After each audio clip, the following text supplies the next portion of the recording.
Alright, I thought I'd do a little video about my solar eclipse setup. I've got the GH5s.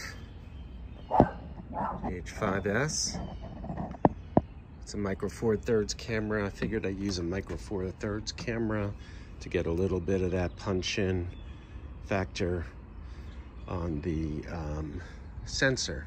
It's a little bit smaller. It's a 4K camera, but the sensor is a little bit smaller, so you get a little bit more telephoto out of these lenses. All right, I have a Nikon to micro four thirds adapter with a rotating iris. So you set the iris as deep as you want, and then when you turn it all the way here, you actually get what's on the lens, a 16. When you go there, you actually get a wide open lens. Well, on this lens, it'd be about a 4.5. And that's just so that you can smoothly adjust the iris without any clicks. Okay, next, I've got a 2X to get a little bit more telephoto, 100% more telephoto, I guess. All right, there you go. Now I have the lens mounted on the tripod for two reasons. One, obviously, the lens is a lot heavier and bigger than the camera.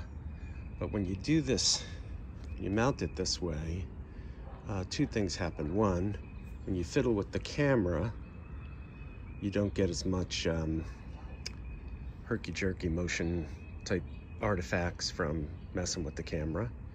The other thing is when the lens is properly supported, when you adjust the focus, you don't get the similar thing. When you touch the lens, the image wobbles. So you can make fine adjustments. You can rack things out of focus without the lens shaking. All right, and then let's see, last but not least, I have the circular polarizer on the front, just to give a little bit of polarization, but also to you get a little ND from that. All right, now for the big solar eclipse idea. This is an ND 1000. All right, it's made by a company, not sure how to pronounce the name, Siru. It's a very thin filter. Let's see if you can see that. Very thin filter. And the one thing I do that's a little unusual, if you will, is I mount it on the front with a piece of tape.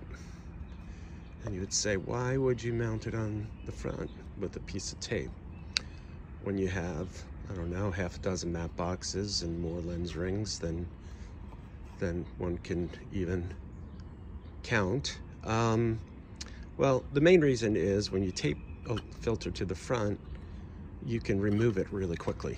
So in this case, where you have an ND filter that you can barely see through, you get into some situations where you want to remove it really quickly. Like, let's say with the solar eclipse, apparently you might see a comet. So if I wanted to go for that comet shot, maybe this filter would keep me from getting it, so I could quickly remove it. But also, when you shoot in the sun, there's a lot of interesting lighting that's going on different trees and whatnot. When you shoot directly into the sun, if you shoot through stuff, you get some interesting lighting, and you really can't see it or photograph it if you've got this basically welder's glass filter in front of the camera. There you go. Camera can't even, there we go, almost focusing. Anyway, that's the reason I tape a filter, and I use blue tape because it's inexpensive, it's not very sticky, and yeah, I don't know, hope this helps. Almost 5 minutes worth of video here. Anyway, here you go, another 10 seconds of this, and we'll have 5 minutes exactly.